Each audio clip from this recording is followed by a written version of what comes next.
रजनी को बचपन से ही पेंटिंग का बहुत शौक था। वो हमेशा से ही पेंटर बनना चाहती थी, पर उसके माँ और पिताजी ने उसको कभी भी इस चीज के लिए सपोर्ट नहीं किया और उसकी शादी नीरव से हो गई। नीरव रजनी को बहुत प्यार करता था, पर रजनी हमेशा चुपचाप ही रहती। वो इस शादी से खुश नहीं थी। वो ये शादी नहीं करना चाहती थी। उसे तो हमेशा से पेंटर जो बनना था। अपने इस सपने को वो नहीं पूरा कर पाई, इसलिए वो हमेशा उदास रहती थी। रजनी, बहुत ही बढ़िया फिल्म लगी है, कल देखने चले? नहीं जी, कल मुझे बहुत काम है, मैं नहीं जा पाऊंगी। अच्छा तो कोई बात नहीं, संडे को चलते हैं। देखिए, मुझे फिल्म देखना पसंद नहीं है। आपको जाना है तो चले जाइए। नीरव को मना करके रजनी वहाँ से चली जाती है और अपने बैग को खोलकर उसमें बंद पड़े ब्रश और कलर्स को देखकर रोने लगती है। रजनी, चलो ना कहीं बाहर खाने चलते हैं, कुछ तुम्हारी पसंद का। जी, मुझे नहीं जाना, मेरी तबीयत ठीक नहीं है।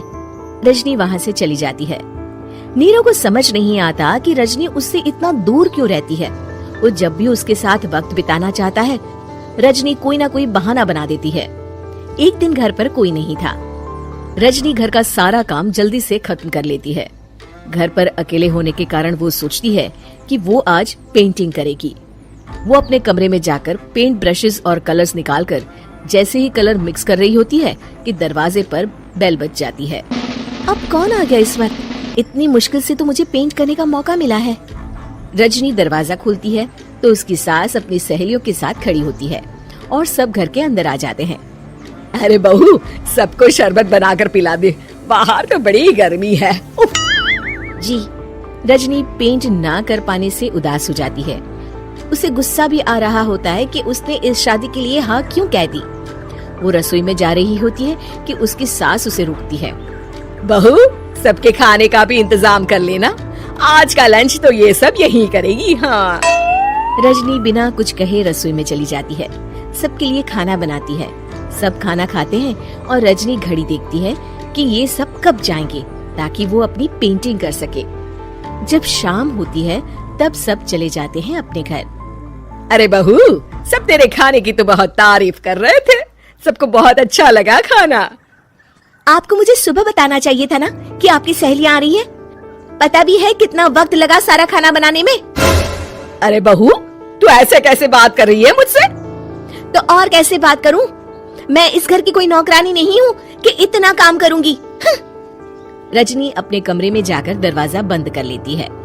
शाम को जब नीरव आता है तो उसकी माँ उसे पूरी घटना के बारे में बताती है। क्या रजनी ने आपसे इस तरह बात की माँ? हाँ, और पता नहीं उसे क्या हो गया है, शाम से बाहर भी नहीं आई है। मैंने तो कई बार आवाज दी, खाना भी नहीं खाया उसने। तू ही बात करके देख ले बेटा। नीरव अपने कमरे का दरवाजा खटखटाता है। रजनी, दरवाजा खोलो, मैं हूँ। रजनी दरवाजा खोलती है और फिर वापस जाकर अपने बिस्तर पर लेट जाती है। रजनी, माँ से बात करने का ये क्या तरीका है? मैंने कोई गलत बात नहीं की है। अरे तुम क्यों ऐसे बर्ताव कर रही हो सबके साथ? क्या तुम इस शादी से खुश नहीं हो? रजनी कुछ नहीं बोलती। अरे बताओ मुझे रजनी, क्या ये शादी तुम्हारी मर्जी के खिलाफ हुई है? हाँ, मैं ये शादी कभी नहीं करना चाहती थी। तुमसे क्या, मैं किसी से भी शादी नहीं करना चाहती थी। रजनी रोने लगती है। चुप हो जाओ रजनी, बताओ मुझे, तुम क्यों नहीं करना चाहती थी शादी? रजनी बेड के नीचे से अपने पेंटिंग्स, कलर्स, ब्रश, पेपर्स निकालती है। इतने में उसकी सास भी कमरे में आ जाती है। ये देख रहे हो, ये थे मेरे सपने। मैं पेंटर बनना चाहती थी, पर माँ पापा ने कभी सपोर्ट नहीं किया और मेरी शादी करवा दी।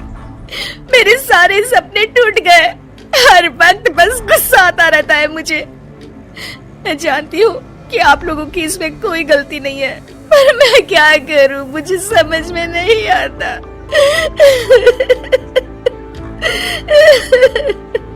रजनी फूट फूट कर रोने लगती है। मुझे माफ कर दीजिए, आप दोनों के साथ मैं बहुत बुरा बर्ताव कर रही हूँ। अरे रजनी बेटा, चुप हो जाओ तुम। नीरव पानी लेकर आता है। ये लो पानी पियो और शांत हो जाओ। रजनी पानी पीती है और उसकी सास पेंटिंग्स देख रही होती है। अरे नीरव, हमें तो पता ही नहीं था कि हमारी बहू कलाकार है। अरे कितनी अच्छी पेंटिंग्स बनाई है, देखो तो। ये वाली तो मैं अपने कमरे में ले जाऊंगी। आपको ये पेंटिंग्स अच्छी लगी? अच्छी नहीं, बहुत अच्छी लगी। और तुमने हमें बताया क्यों नहीं? तुम जब चाहे पेंटिंग कर सकती हो रजनी। हम तुम्हारे सपनों को पूरा करने में तुम्हारा पूरा साथ देंगे। हाँ बेटा, हम कला की कद्र करते हैं। हम कलाकार तो नहीं, पर मुझे गर्व है कि मेरी बहू एक कलाकार है। रजनी, नीरव और सास तीनों हंस पड़ते हैं।